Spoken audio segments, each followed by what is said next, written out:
So today's video started with the mission of creating my new semi-permanent bedroom setup in my box truck conversion.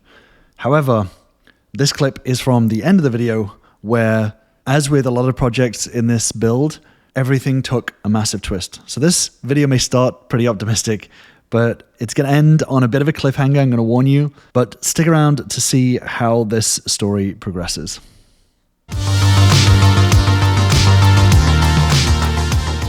So my original plan for this build was not to have the bedroom in the grandma's attic. The original plan was to have the bed as an elevator bed in the living room that I could press a button and it pulls down over the sofas and I can lie on that, and then during the daytime I can just press the elevator bed button and it goes back up to the top.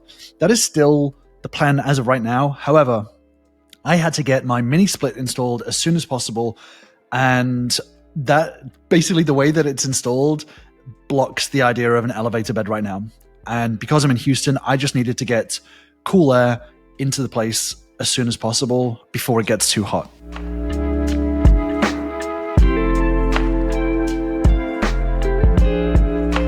So what I'm doing today is essentially I have a sort of a grid material that is to go underneath mattresses that gives it some air so you don't get mold and stuff like that. So that is on the bottom. I am creating the walls, the insulated walls for the bedroom area. So this is just 1/4-inch plywood that I am cutting up. I cut this the most rough that I've ever cut it, which means that there's actually a couple of gaps around. Because I know that this isn't going to be like a permanent bedroom, it's actually probably just going to end up being storage. So I was super sloppy with this. It didn't make a huge difference, to be honest, but even though I had measurements, I was just like, I just need to get something on the walls that's not insulation.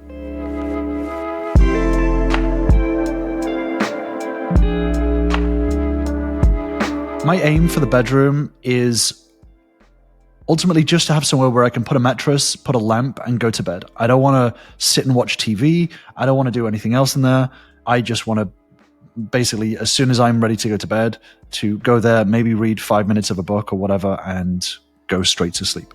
So what I'm doing here is, because the top sort of bit of the box truck is kind of curved, this metal frame, I guess, I have to trim it with the oscillating tool.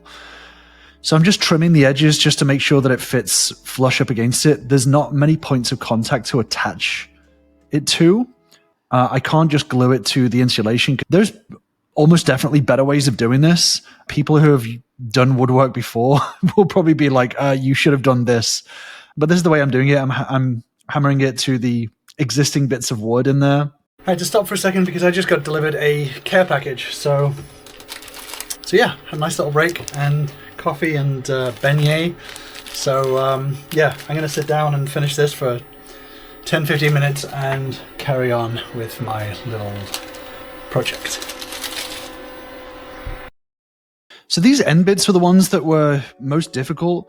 Getting the ones to fit up against the upper cabinets was okay because I could trim the edges fine. But the small pieces up against here, this was so awkward because the corner cap sticks out. So you can't just do a square bit. You actually I had to trim so much to sort of jam it in. Obviously, even though everything is very, I mean, look at this terrible job. Obviously, everything is seemingly just square within the box truck. It is not perfectly square because it's still, a man-made object, and there's wonky bits. The roof is not perfectly straight. There's solar panels on there, so they bend a little bit. So whatever measurements you do are often not exactly right. So I just cut out a little square bit for the corner cap. I still wanted access to that because that is the utility lights. So I still wanted to have access to that. So I just cut out the most basic square possibly could in order to do that. And then as normal, just hammered in the panel nails into the sides as well. But this took a good few hours to get through, to be honest with you. It was a long process. And then here I am cutting more of the corner cap bits out as well. The other reason why I wanted to cut these corner cap bits out is because there has historically been some leaks through here. And I just wanted to make sure I could access this corner at the very least to have some air for any potential mold that may grow there. So if there is any moisture, just making sure that there is some air for the moisture to dry out to. This is the best bit. Watch what I do with my legs here. So I use my legs to hold the panel up. Here, I do it more here, to hold the panel up to hammer in the nails. This is the most awkward video I think I've ever put on the internet. But yeah, I basically use my legs to pin the panel up so I could hammer in the nails themselves. And even look at my measurements here. There's so much overlap on these panels because I rushed it, which I think probably took me longer overall. And you can see there's a gap at the top as well, where I just mismeasured completely. Okay. Ugh. I need to take this off. Ugh. Okay, I've just vacuumed my little bedroom area. Kind of looks like a little Swedish sauna or something at the moment. This whole place does now because it's like just like wood everywhere. But let's give you a closer look. This is special material to allow mattresses to breathe. This is just literally underlayment everywhere. I've attached the space for my light to be able to go in, so I can just connect it pretty easily to here. Boop, across. I probably won't use it that often, but it's there. And that's pretty much it, really. It's not exactly a masterpiece. The mattress will go on top of here. It's going to be like 5 inches, so it's really it's going to be really close to the roof. But I wanted to make sure I have full insulation there, full insulation there, full insulation here, to make sure that this area is not just seeping in Houston heat. So that is it. I'm obviously going to finish it off. It needs to be painted and all that sort of stuff. I'm gonna have something here, like a blind pull down something or other. Probably not on the front, probably on the back. I've left space for it at the back. Just to black out light if I do want to during the night. Probably not because of the air, but also during the day, so that I can put, if I want to, I'm thinking of using this for clothes storage during the day with my clothes storage cubes, just putting it up there and then putting the blind down so it just blocks it out, so I'm not having that constantly staring at me. So that's my initial idea. We'll see what I actually do. There's so much sawdust in here and it's so messy. It's so messy in here right now. The only other thing that I'm probably going to do is this. It's just a basic lamp, bendy. I think it's 24 volt, and it has a USB-C on the bottom, so I can use it as a phone charger if need be. And I'm just going to put it down on this end, just so there's a little reading light there. I'm probably going to do that now, and then tidy up. I've got a massive headache. I'm very tired, but this was a job that was going to be done tomorrow. I've done it today, got it out of the way, and yeah, pretty happy. So I think for now I'm clocking out. If there's footage at the end of this, then I'm not clocking out.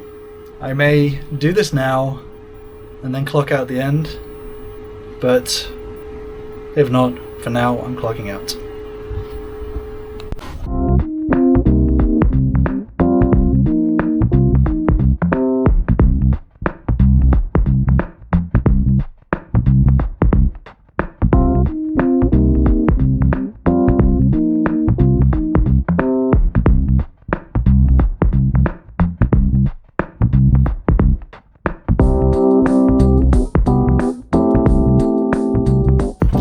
I'm almost ready to clock out. But just to show you, I have now installed, let me turn on the light, the bedroom light, and then I've also installed the reading lamp as well. And I'm really tired, really tired. This was not a job that I was supposed to do today, but I am genuinely glad that I've done it. So, Editor Chris here. As I mentioned at the start of this, I was not supposed to do this job today, and I was like, I'm going to push myself, I'm going to push through this, and I'm going to get ahead of things, and I'm going to exert myself, because what I'm going to do tonight is I'm going to sit down and I'm going to relax with my AC on, I'm going to cook myself a meal, and I'm just going to enjoy a well-earned night off. So as you can see for the next sort of 5 to 10 seconds of this footage, how ready I am to just enjoy the space after a good day's hard work. And I was not expecting what happened next. Got it off the checklist, out of the way, and now I'm going to tidy up. I can't even show you how messy this place is. It's an absolute hole. So I'm going to tidy up, I'm going to put my AC on full, and I'm going to probably just watch a movie and relax, do absolutely nothing. So for now, I'm clocking out.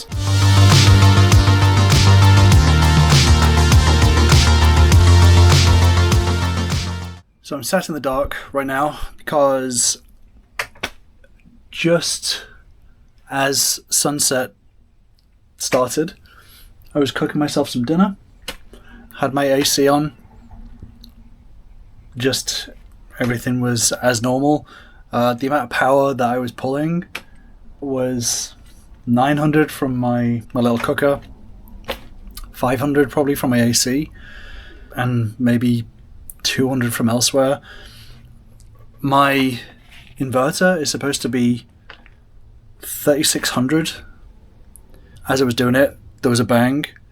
There was a burning smell from the inverter. So turned it off, was safe and everything, and an error code came up, which is the first time I've ever seen it. Fault 52, it says bus voltage is too low, which seems to be like the internal voltage. I mean, it just got fried. It, for some whatever reason, it just got fried, which sucks. It sucks. But I'm going to obviously contact the company, see what I can do. I mean, it was a $300 unit. It's definitely out of the return window, that's for sure. I just don't know whether I'm going to get any sort of response, or they're going to make me try and mail it to China or something. So I may have to just get something different, something that is known. Don't know. Something that comes quicker. Yeah, really sucks. Really sucks. I'm less annoyed about it than I thought I would be. I think it's because I know my DC stuff is still working, so that's good. But it's obviously just a situation where I can't. I can't.